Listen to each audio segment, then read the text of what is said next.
Now, common knowledge among cyclists is that if you get a light bike, you get a fast bike, which was true until the science progressed a bit and the bike design and everything just got a little bit more focused on aerodynamics and efficiency. Because if you are familiar with some basic physics, then you realize that weight, at least the weight of your bike, is really not what it's holding you back. But still people think to this day that the weight of their bike affects how quick they will be. And I get asked all the time about some amateurs or strangers or people who don't even know anything about bikes and how much does my bike weigh, and every time they are quite surprised when I tell them that I don't know, it doesn't really matter.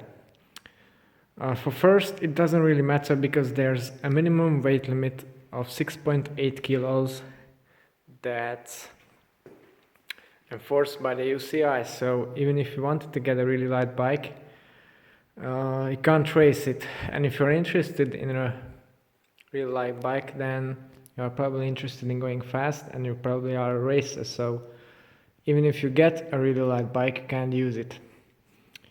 And as you can see here, this is my bike. That's a full-on aero bike with aero wheels and no super lightweight components on it. And it still is, well, just a hair safely over the UCI weight limit. And again, if you look at the spec, these are Z303s, super wide aero wheels, 25mm tires, E-type group set. That's quite a heavy saddle, 180 grams. Speedplay pedals, those are quite light, but I got a full-on double-sided cork power meter on there, which is not light by any means. Zip 303s and so on. So quite standard race bike spec, and still I'm just over the UCI weight limit. So when does weight actually benefit you? When people tend to think that if you are a slow rider, then you don't get any benefit from aerodynamics, which is only true basically if you ride in vacuum, which no one is. The only time when you get benefit from a lightweight bike is for first when you are really light yourself.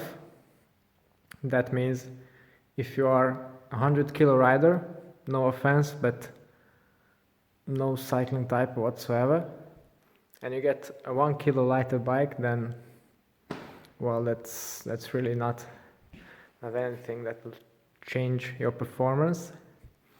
And secondly, if you ride really steep mountain time trails or races with summit finishes.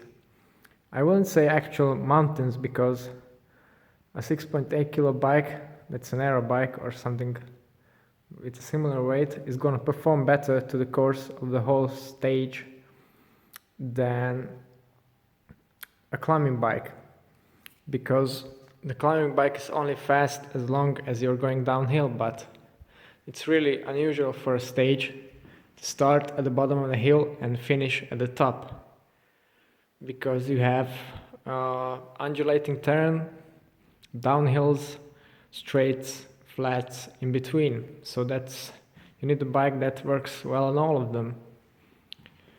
And as soon as you go over the crest, you start going downhill, you're going to be at a huge disadvantage on a lightweight bike. And that is something I can tell you from experience. Previously, I have owned a Trek Monda SLR. It was the same color, same kind of spec. It came up around 6.2 kilos, which by weight weenie standards is a huge amount. And honestly, back then I thought that it's going to be excellent. And then I got to a race, which was quite a hilly one, around 115 kilometers. with nearly 2000 meters of climbing, and I'm a really short, light guy myself, so I thought that I'm going for the win there. But there was a problem because it wasn't a mountainous course, but as I mentioned previously, it was a course with a lot of wind, a lot of undulations, and a big climb in the middle, which had 2 KOM points. But then the whole race went back on the other side of the mountain, again on flat, undulating terrain, back into the city with a sprint finish. So what I wanted to do is to attack on the hill, on the uphill, at the KOM points, and then get in a break and win. And I failed at this terribly because of the high winds and a fast bunch. I was just able to hold on the wheels, on a flat bits, and when we actually got to the climb, where I could have attacked easily if I were fresh, but I wasn't fresh at all. I was on the limit, so I couldn't attack as my only chance. So I blew up. I hit the wall, and that was it. My race was basically over. I just had to fight to even stay on the bunch and get to the finish. And everyone else was basically on aero wheels, aero bikes, and I get smoked. So that's why I decided to pursue aerodynamics, or grams of drag instead of grams of weight. And I must say the performance improvements are huge. There are a lot of people out there who say it's just about the rider, it's just about how fit you are, which in a sense is true, but well, when you're racing, you want to get the biggest advantage you can get over your competition, and that's when you really need to start thinking about your equipment and your equipment choices. There have been some good videos recently at Cycling Weekly's YouTube page, so I recommend you checking out that. Then there they compare aero wheels or standard wheels and different kinds of tires, so you can make some pretty good assumptions from those.